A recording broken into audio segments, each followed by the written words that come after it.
Hi, everybody, and welcome back to EBNet Stream. Recently, the FSCA published the statistics of those trustees who have not yet completed the Trustee Toolkit. It was close to about 20% of trustees, or around 1,000 of them. I thought I'd catch up with Sanchia Petrie, who is a specialist analyst at the FSCA, and discuss the Trustee Toolkit and education for trustees in general. Welcome to EBNet Stream, Sanchia. Thank you, Natalie, and thank you for having me. You're welcome. I think I mentioned in my intro that there are a number of trustees who haven't yet completed the Trustee Toolkit. And I'm getting a lot of questions from people in the industry. What is a principal officer supposed to do now with the trustee who has not completed the toolkit and is therefore not compliant? Thank you for the question, Natalie. As you are aware, Conduct Standard 4 of 2020 provides for the mandatory completion of the Trustee Training Toolkit by all trustees on the boards of retirement funds in South Africa. The FSCA expects a certain level of accountability from funds in that they need to ensure that these trustees comply with the minimum training requirements that we've set out. If there are trustees who have failed to complete the toolkit or who refuse to complete the toolkit, then principal officers are obliged to report that to the FSCA in terms of Section 86B of the Pension Funds Act. Now, as you've mentioned, there are I think it's about 18% of non-compliance that we have right now. We will be taking action against these trustees. We will be publishing their names, firstly, on our website, yes, and we will also be removing them from the boards on which they serve. What we are doing right now is we're preparing the letters because we already have the list. We sent out the information request for updated information. So we are preparing letters that we will be sending out to these trustees, and it will give them 30 days to revert to us and tell us why we should not remove them from the boards on which they serve. So, Sanchia, sure, you've taken my breath away. I wasn't expecting such, what's the word, strict action from the FSCA, but I guess that talks to the importance of the role that a trustee fills on a board of trustees. So sure, I guess we can look out for those letters. I want to go back and investigate or explore more the FSCA's sentiment when it comes to educating trustees. Are you anticipating new modules being added to the Trustee Toolkit? Yes, we will be adding new modules to the Trustee Training Toolkit. One of the major issues we had previously was that the toolkit, it launched in 2011 and it was never updated. And for various reasons, but of course that's an issue because there are various legislative changes, that have happened in between this time. So that is the whole reason why we revamped the Trustee Training Toolkit, is to ensure that it is updated information that trustees can rely on. So of course we will be updating it, but we'll also be adding modules to where we deem necessary. Right now we're prioritizing two modules. It should not be a surprise. The first one is the two-part system, of course. We're expecting that in the next 2 years. It takes quite a bit of time to develop because we want to get it right. We do it ourselves, but we do get in subject matter experts to check everything that we've done, check the questions. We get in a service provider to make sure that it's interactive for trustees. So quite a bit of work goes into it. So we will be focusing on the two-part system in the next 2 years, of course, subject to legislative amendments. And then the next one, of course, also no surprise, the Kofi Bill. So once that is promulgated, we will also look at the development of that. Okay, so trustees can expect an ongoing expectation from the FSCA to keep themselves up to date, which is great. You mentioned the updating of the toolkit from its initial iteration or version that was released, and one of the issues that I know was a problem was the delivery mechanism. So there was problems in the tech of it. And which were then resolved, and the second group of modules were great. do you imagine or do you have an expectation of a different delivery method of the toolkit, or are we staying online? We are staying online. It's easier that way. Also, the toolkit is the primary vehicle for, getting this knowledge across. Of course, we're looking at other things. We'll do what we've done before, where we had workshops to introduce these modules, to trustees so that they're comfortable, they know what to expect, and just to, give that level of comfortability to the trustees. We're also looking at using various other platforms like social media, especially, to highlight certain things that we want to get out to trustees. But this is to reinforce, not to replace. The toolkit will remain an online program that we will use to give trustees the necessary knowledge that they need to perform their duties. So the Trustee Toolkit in its online version is here to stay.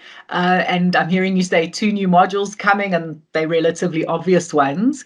I want to kind of change our stance a little bit, or our angle that we're coming from.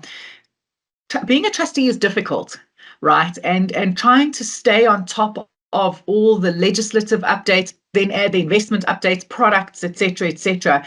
Is there an intended knowledge that the FSCA expects trustees to have? Natalie, the FSCA expects a working knowledge from these trustees in that they need to be able to perform their fiduciary duties responsibly.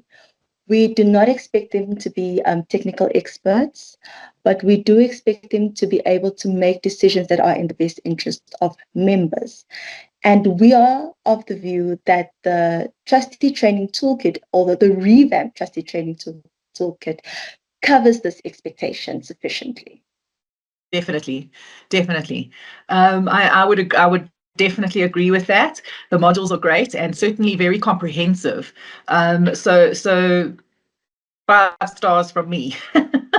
I want to talk about independent trustees, because we have employer and member elected trustees on our kind of standalone funds. And then we see these big sort of mega umbrella funds emerging, and we see the coming to the fore of independent trustees who now are, let's just use the word, marketed as introducing a level of independence and weight, I suppose, to a board of trustees.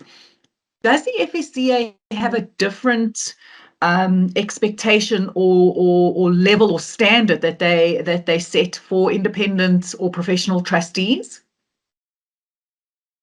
No, Natalie. All trustees are held to the same standard under the Pension Funds Act. However, it should be noted that Guidance Notice 4 of 2018 has additional conditions that independent trustees must meet. And this generally has to do with conflict of interest as well as their conduct as independent trustees. Okay, so from a professional trustee point of view, the 22 modules of the toolkit is where it is at the moment, and that's the I'm going to say the lowest expectation from the FSCA. Then added together with the behavioural expectations in the guidance note, as you've pointed out. So, all right. So, independent trustees do, for those of you who may not know, do have an expectation of a level of conduct, as Sanchia's pointed out. I want to talk about the trustees in the South African retirement fund sector and how that compares globally.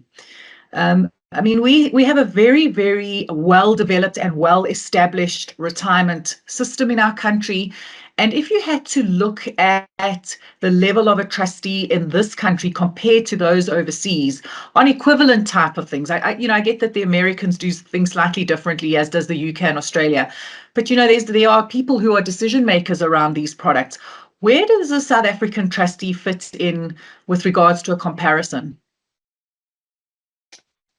Okay, so sufficient knowledge, especially amongst member elected trustees, is a global issue, especially for those of us who follow the same type of system.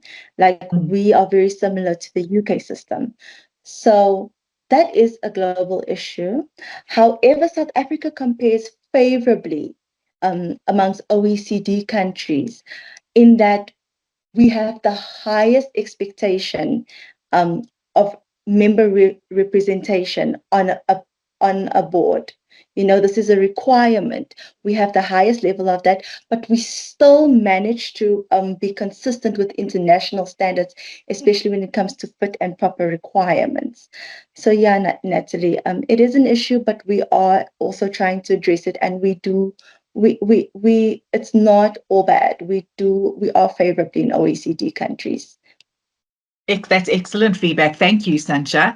A last question, and I think kind of as we wrap up our discussion today, your thoughts around the development of trustees in general.